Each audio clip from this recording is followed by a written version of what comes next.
I'm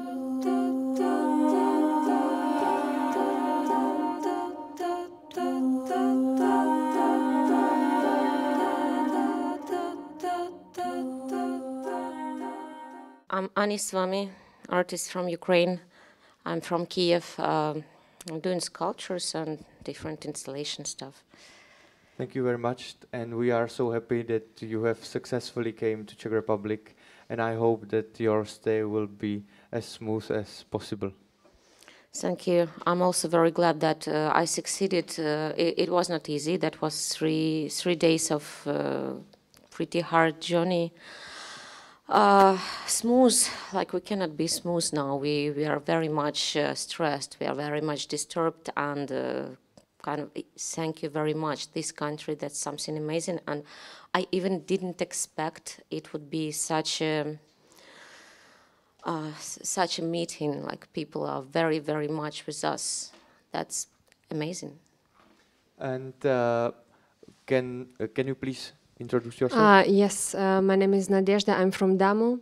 And as soon as I've heard that there is this initiative, 72 hours, and I know that Ani was here, so I immediately reacted to connect and to come here to talk about this situation. And I know that she has just arrived, like recently, a couple of days. And like constantly I'm in touch with my friends in Kiev, and I want this to be heard, what she's saying, what she's also like experiences of other people which she's keeping in her thoughts in everyday moment of her life now. Can you share with us your experiences from the way there, how it was? Because for now we know a lot of our friends, students coming from Ukrainian cities. How can we help them? I heard that the situation is very mixed up. Our friends from Lvov, they have been waiting for a train for 10 hours, then they got to a completely different train. How it was, and how can we help to organize it better? That's a very complicated question, because everything is changing like day by day, hour by hour, and that's definitely not the same. When we were escaping, that was second day of bombing, so that was on 26. And we managed to get into the train to Lviv pretty fast. So that was just occasionally, because people which were standing in the queue, there was a lot of people on the train station. They missed 3 trains, and that was impossible to get in because thousands of people. But like we were lucky to get in first train. I know for now that it is even very much complicated to leave Kiev to get this train. If people are already in Lviv, so that's the best, because there are trains directly here to Prague. And I don't know, maybe I'm not the best advisor. Yeah, I absolutely understand this. And as we are communicating with students, some of them are asking us, for example, how we can get off Kharkov, and we like completely do not know. Are there any ways how to find out, or is it, do you think it's not good to share it online? Probably. If I would know, maybe I will think about like if it's good or not, but I know only that Kharkov is one of the hardest, most complicated situations, and no, I cannot do any advice about that. That's better to search some authorities and some inside information. So yeah, everything is so changing.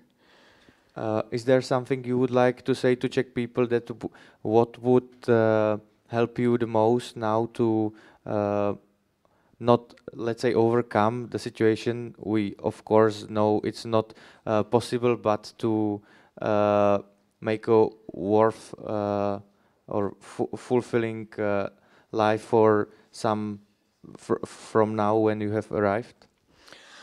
I want to thanks again and say to all Czech people, guys, you're great. That's really very rising up our mood. First, I was seeing so many flags. Just tears came to my eyes because, yeah, we didn't expect. And that's really rising up the mood.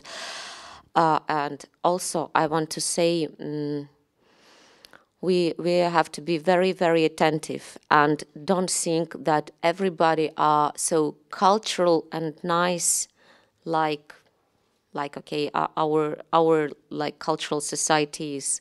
There are some people who really are just greedy, bloody bastards, and we have to understand this. And all the cultural methods does not work. So that's serious. So now we faced the worst. Now we faced devil. We faced like beast, animal type of understanding of reality. So parts of Kiev is just like smashed. That's terrible views you can see every day. What's happening, and they put. Proposition like, or you give Kiev or we just smash everything. Like very nice proposition. Our people will struggle and nobody will just easily give Kiev. So, and just Slava Ukraini. Herojem slava. Also here with us our friend Ales, who is going to Kiev like in a couple of days. He is not coming here to say anything, but like we want just you to know that there are people from Prague now who came from Kiev. Now they're coming back.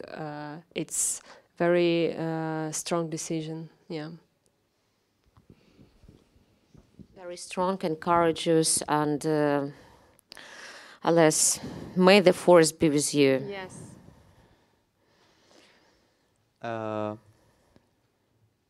We are just now thinking about the possibilities, how the students, because this whole thing is mainly aimed on the Czech students, and the aim is to mobilize them for a longer time period to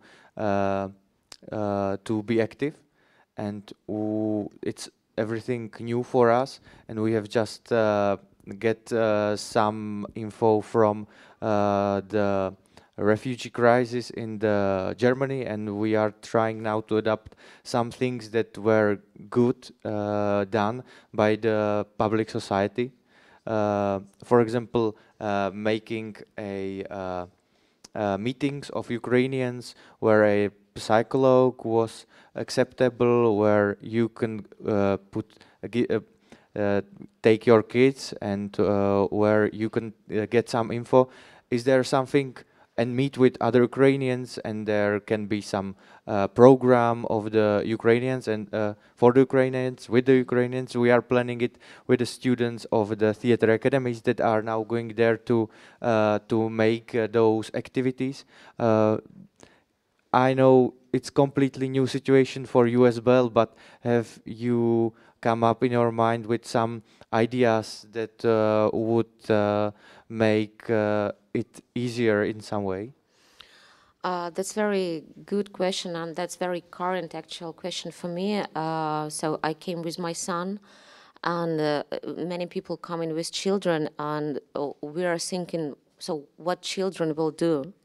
They don't have school now, they don't have their everyday activity, and I think that would be very good activity to organize Ukrainian school in between Ukrainians, because like my son is studying Ukrainian. He doesn't want to go like to kind of Russian school or some other, because like he's Ukrainian.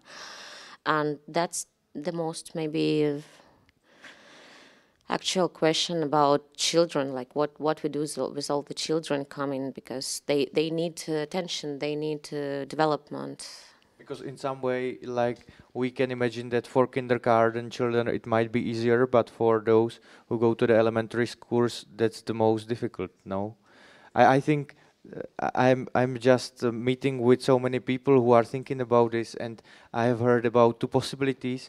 One possibility is that those children go to go to Czech school where some Ukrainians are already studying, like the Czech Ukrainians that can speak bilingually Czech and Ukraine. It's like, I think, the fastest way how to take your son into school, but some politics are also talking about the idea to create Ukrainian classes, but I think this will take a longer time, and that's what we say to our partner universities in Lvov, Kharkov, and Kiev, like that the best situation is if the teachers come, and that's what happens. And I think if teachers from Ukraine come, then it can be made pretty fast. Definitely, I'm sure there are a number of people who were teachers and also who can be teachers. In some week, maybe that will be more figured out, more organized. Maybe those people who were not teaching will realize that probably that's the most current, most needed activity now. Maybe even I will do some stuff. I have one more very practical questions. Like in few days, we are expecting 20, 30 Ukrainian students that we will help, and you have already contacted the Czech authorities. Do you know what are the processes that you have to go through? Not yet. That's my tomorrow morning activity. So I know I will have to stand kind of like 2, 3 or how many hours. But yeah, that's needed. So this registration stuff and asking for visa, yeah, I think. Yeah, I think so. Sure, like yeah. That should be legal. Yeah.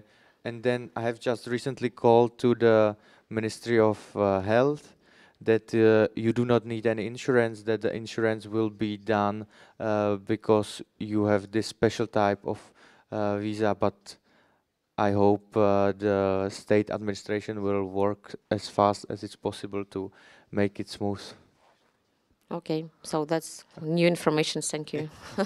we can then meet together because I have already called and Googled what is necessary. I also got a letter from Ministry of Interior Affairs and they Immigration Center, and they're writing that please hold on all types of visas because we're accepting Ukrainians, and so now they are giving priority, so they will give it faster, they will do it faster. And also I know that there are translators in Marianske Namesti, in this library, a lot of students from also different universities now translating from Ukrainian to Czech, or from Russian to Czech. As you have just came from Ukraine, have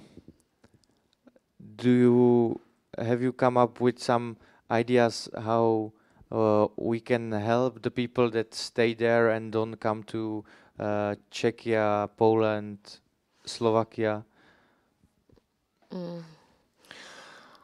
I don't know, just people communication. That's communication, and that's talking about some condition that you can help and you wait, because the main and the most frightening point is to make this first step, to get to understanding, to decision that, yeah, I move. Because like even when we were hiding in the basement, there were many people, and many people were saying to us, no, don't go, because if you go to metro, it could be bombed. If you go to train station, the same stuff, like careful, don't go, better to sit. But I just felt it, I don't know how, by intuition, that or now or it will be like completely hard. And so that's this first step, and inspiring people. We need to stay alive to say about that, to keep on do creative things, because like otherwise, if better to survive.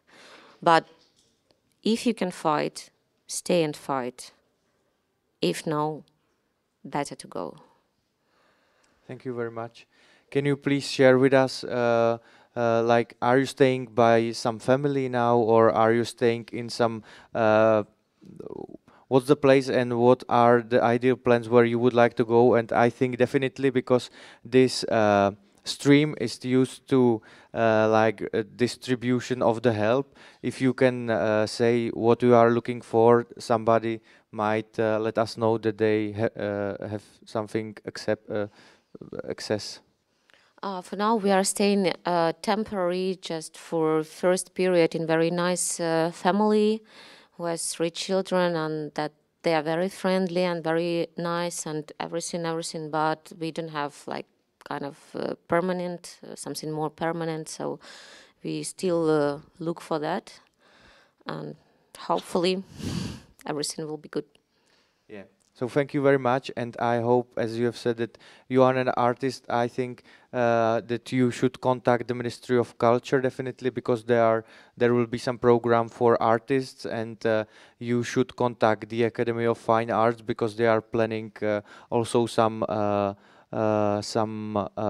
I'm just brainstorming like now. I know that the Academy of Fine Arts would like to open a Ukrainian fine arts house in one of their buildings.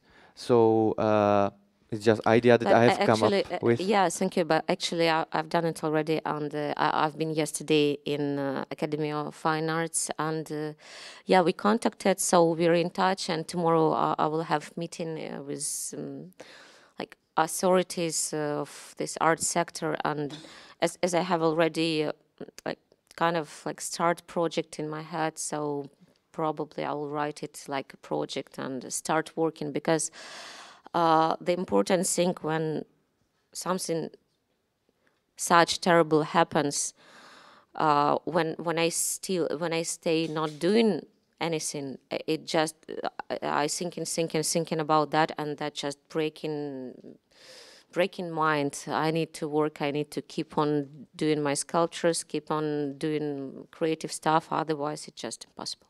I think it's all we need to do. Thank you very much that you have come Thank there, you. and I wish you everything the best in Thanks, here. guys. You are the best. Yeah, thank you very Thank much. you.